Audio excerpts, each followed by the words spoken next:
my first How to Knit video series.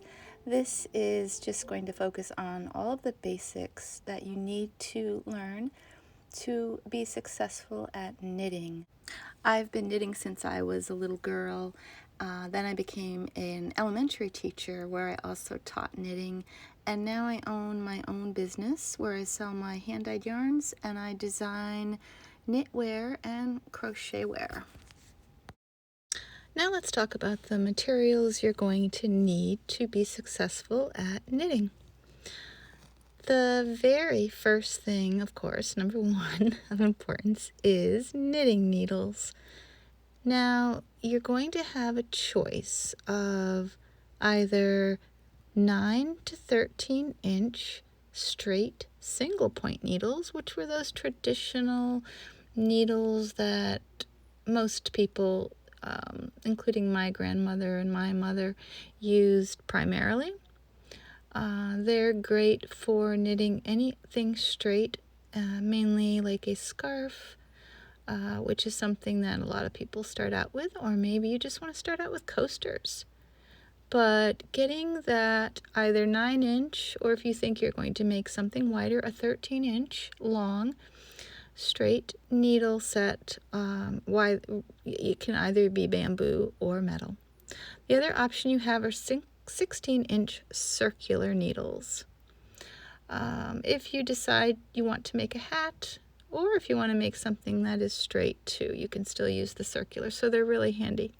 Please get a US size 8 or 5 millimeter. Those are the best to learn on.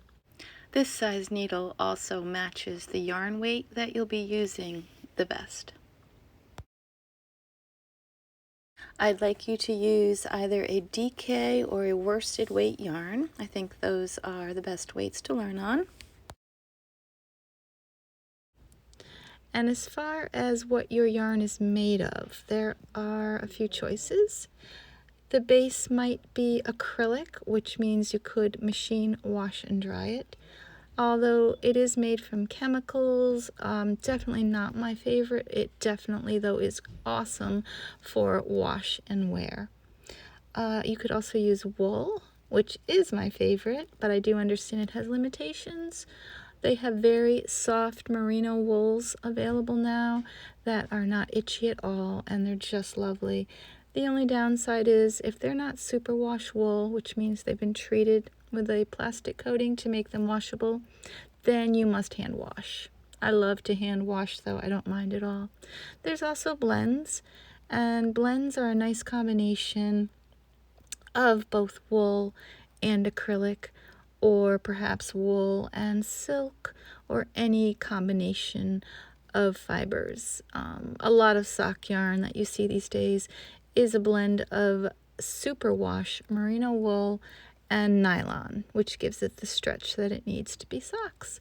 So yeah, that's all you will need to get started. In the next video, I go through all of the different types of knitting needles there are. See you there!